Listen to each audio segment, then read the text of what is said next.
नमस्कार दोस्तों, एक बार फिर से स्वागत है आपका हमारे चैनल में, जहां हम एक्सप्लेन करने वाले हैं हीरा मंडी वेब सीरीज के 7th और 8th एपिसोड को। बाकी के सारे एपिसोड मैंने ऑलरेडी अपने चैनल पर अपलोड कर दिए हैं, जिन्हें आप आसानी से देख सकते हैं। तो चलिए वीडियो शुरू करते हैं। और अगर वीडियो अच्छा लगे तो वीडियो को लाइक जरूर कीजिएगा और चैनल को सब्सक्राइब भी जरूर कीजिएगा, ताकि आपको इसी तरह के लेटेस्ट और फ्रेश कंटेंट मिलते रहे। तो 7th एपिसोड की शुरुआत होती है और बेबो जान के द्वारा मलिका जान को मालूम चलता है कि आलम को गिरफ्तार कर लिया गया है। और बेबो जान को बहुत अच्छे से मालूम है कि सिर्फ मलिका जान ही है जो कि आलम को जेल से रिहा करवा सकती है, और मलिका जान की बेटी है आलम, इसलिए उन्हें बेबो जान की बात माननी पड़ती है। और वो उसी दिन पुलिस स्टेशन पहुंच जाती है। तो पुलिस स्टेशन में कार्टराइट तो नहीं था, इसलिए उन्हें इंतजार करना पड़ता है। दूसरी तरफ कार्टराइट जो है वो फरीदन के घर पर था और उसके साथ एंजॉय कर रहा था। तो दूसरी तरफ मलिका जान वहां पुलिस स्टेशन में इंतजार कर रही थी। इंतजार करते करते रात हो चुकी थी और रात को कार्टराइट जो है वो पुलिस स्टेशन पहुंचा।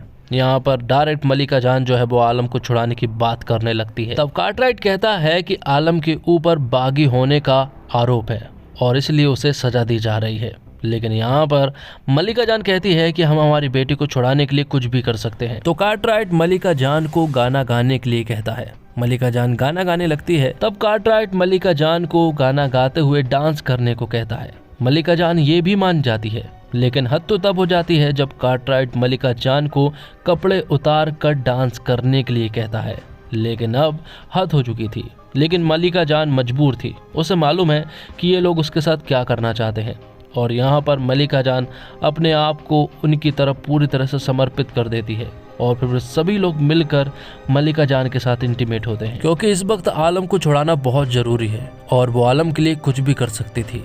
इसलिए मलिका जान ने वो सब कुछ किया।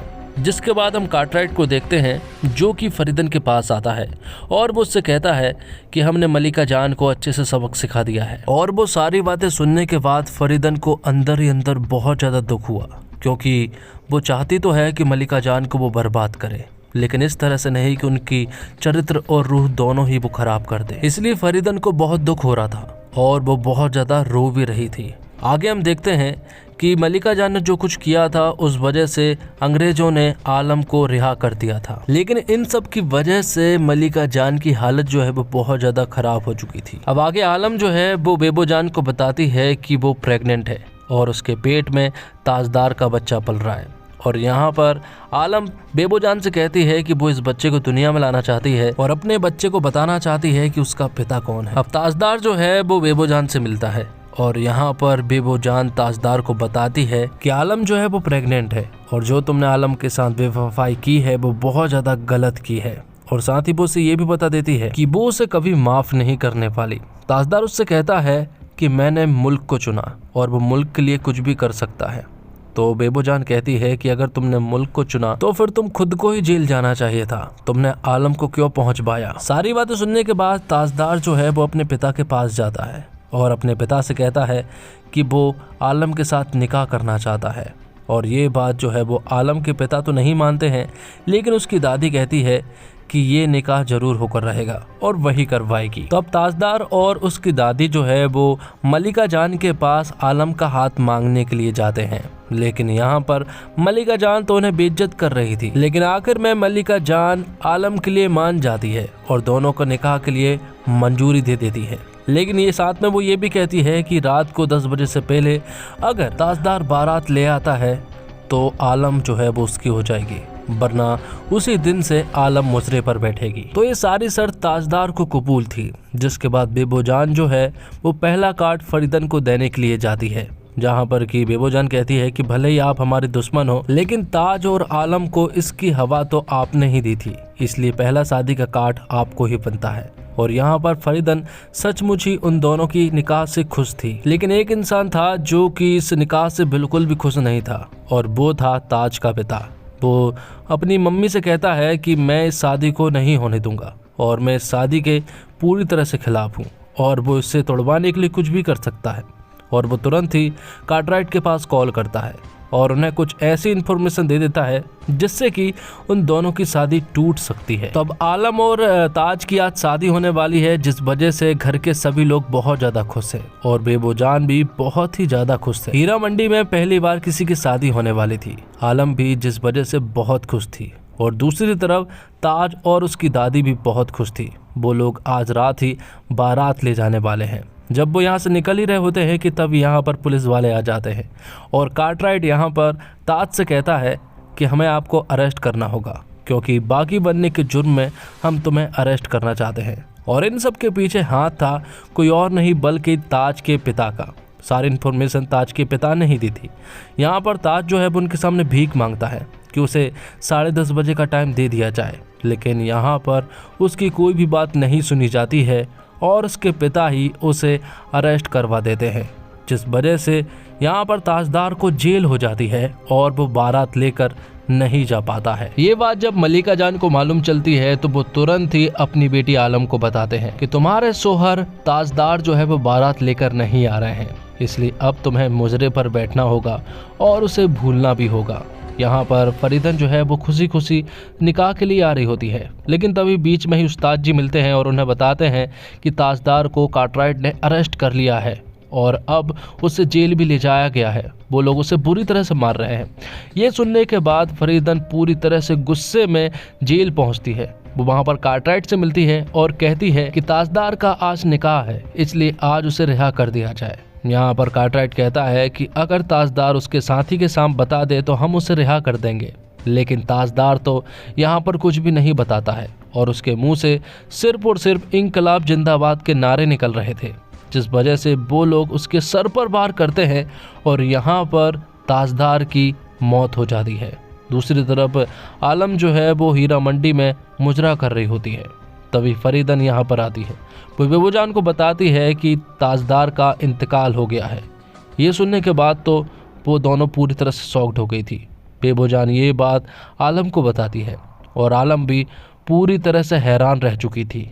और इसी के साथ एपिसोड 7 यहीं पर खत्म होता है। अब एपिसोड 8 मतलब कि लास्ट एपिसोड की शुरुआत होती है, जहां पर कि हम आलम को देख पाते हैं जो कि पूरी तरह से बेसुध हो चुकी थी। उसे ऐसा सदमा लगा था कि ना तो वो खाना खा रही थी और ना ही अपने बिस्तर से उठ रही थी, जिस वजह से बेबोजान जो है वो उसे ताजदार की कवर पर ले जाती है ताकि यहाँ पर आलम जो है वो ठीक से रो सके। यहाँ पर आलम जो है अपने सारे आंसू बहा देती है। आगे हम देखते हैं कि मलिका जान और फरीदन की अब दोस्ती हो चुकी थी। दोनों ने एक दूसरे को पूरी तरह से माफ कर दिया था और यहीं पर मलिका जान जो है वो फरीदन को शाही महल की चाबियां थमा देती है और कहती है कि मेरे बाद तुम्हारा ही नंबर है, क्योंकि इस महल को सिर्फ तुम ही चला सकती हो। मेरी तरह कमीनापन और चालाकी होशियारी का गुण जो है वो मेरी दोनों बेटियों में नहीं है, ये सिर्फ तुम्हारे अंदर है, इसलिए मेरे बाद तुम ही इस महल को चला सकती हो। दोनों ने एक दूसरे के गिले शिकवे को भूल चुके थे और अब दोनों ही सिर्फ और सिर्फ एक दूसरे के बारे में सोच रहे थे। लेकिन जाते जाते यहाँ पर फरीदन ने चाबियां वापस कर दी थी और वो कहती है कि मैं तुमसे इस तरह से चाबी नहीं लेना चाहती, मैं ये चाबी छीनना चाहती हूँ। दूसरी तरफ क्रांतिकारी जो है वो अंग्रेजों के ऊपर हमला करने के बारे में सोच रहे थे, लेकिन इस जगह के बारे में अंग्रेजों को मालूम चल चुका था। इसलिए बेबोजान जो है वो उन सभी को अपने महल ले जाना चाहती थी, जिसके बारे में वो किसी को भी नहीं बताती है। वो यहाँ पर पहुँच जाते हैं जहाँ पर कि एक उनके साथी की मौत भी हो जाती है। महल में पहुँचने के बाद यहाँ पर मलिका जान उन्हें देख लेती है, लेकिन मलिका जान को अब कोई भी प्रॉब्लम नहीं थी। वो बेबोजान से कहती है कि इन सभी को लज्जू के रूम में पनाह दे दी जाए और अब क्रांतिकारियों का साथ मलिका जान भी देने वाली थी, क्योंकि अंग्रेज जो है वो हद करने लगे थे और अब वो उन्हें नहीं छोड़ने वाले थे। दूसरी तरफ हम देखते हैं ताजदार की दादी को, जिनकी तबीयत बहुत खराब थी। वहाँ उनसे मिलने के लिए आलम आती है और आलम के मिलने के बाद यहाँ पर ताजदार की दादी जो है वो खुश हो जाती है। वो उन्हें अपने घर की शाही अंगूठी थमाती है और कहती है कि अब वो खुशी खुशी जा सकती है। लेकिन आलम कहती है कि तुम कहीं नहीं जाओगी, क्योंकि छोटा ताजदार आने वाला है। दूसरी तरफ हम देखते हैं कि सारे नवाबों को ये बात मालूम चल चुकी थी कि हीरा मंडी की सारी तवायफ जो है वो बागी बन चुकी है और क्रांतिकारियों का साथ दे रही है। इसलिए आज के बाद कोई भी नवाब जो है वो हीरा मंडी नहीं जाएगा, क्योंकि उनका कहना है कि जब कांच की गुड़िया से हाथ कटने लगे तो उस कांच की गुड़िया को फेंक दिया जाता है। तो जब सारे नवाबों ने हीरा मंडी जाना बंद कर दिया तो सारा का सारा हीरा मंडी जो है वो सुनसान पड़ने लगा था। वहां पर चहल पहल पूरी तरह से बंद हो चुकी थी, जिस वजह से हीरा मंडी की रौनक पूरी तरह से जा चुकी थी। यहाँ पर बेबोजान सभी औरतों के सामने एक स्पीच देती है और कहती है कि हमें आज़ाद होना बहुत ज़्यादा जरूरी है। बेबोजान यहाँ पर सभी औरतों को आज़ादी का मतलब बताती है और अब औरतों के द्वारा भी आज़ादी की पहल शुरू हो चुकी थी। दूसरी तरफ हमीद जो है वो एंडरसन को मारने का प्लान बना रहे होते हैं। तभी यहाँ पर बेबोजान कहती है कि वो एंडरसन को मारेगी क्योंकि एंडरसन ने उसे जुलूस में इन्वाइट किया है और वो भरे जुलूस में ही एंडरसन को मार देगी, फिर चाहे वो लोग उसे ही क्यों ना मार दे। जिसके बाद अगले दिन जुलूस के सीन को देख पाते हैं जहां पर कि एंडरसन सभी को स्पीच दे रहा होता है और इसी स्पीच के बीच में यहां पर बेबोजान बंदूक लेकर खड़ी हो जाती है और सभी के सामने वो एंडरसन को गोली मार देती है, जिसके कारण एंडरसन की तुरंत ही मौत हो जाती है। यहाँ पर हमीद भी था और वो कुछ पुलिस वालों को मार देता है, लेकिन पीछे से कार्टराइट हमीद के ऊपर गोली चला देता है और उसकी भी मौत हो जाती है। और यहाँ पर बेबोजान को वो लोग अरेस्ट कर लेते हैं, लेकिन बेबोजान के मुंह से सिर्फ और सिर्फ इंकलाब जिंदाबाद के नारे निकल रहे थे। तो यहाँ पर मलिका जान को मालूम चलता है कि एंडरसन को मार दिया गया है, लेकिन एक दुखद न्यूज ये पता चलती है कि बेबोजान ने उसे मारा है और उसे अरेस्ट कर लिया गया है।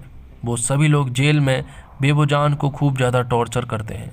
वो यहाँ पर उनके साथियों के नाम पूछते हैं, लेकिन यहाँ पर बेबोजान के मुंह से सिर्फ और सिर्फ आज़ादी निकल रही थी। अब फरीदन अगले दिन मलिका जान के पास आती है। वो फरीदन को बताती है कि बेबोजान को बचाना बहुत ज़्यादा ज़रूरी है क्योंकि कल रात कार्टराइट जो है वो बेबोजान को मारने वाला है।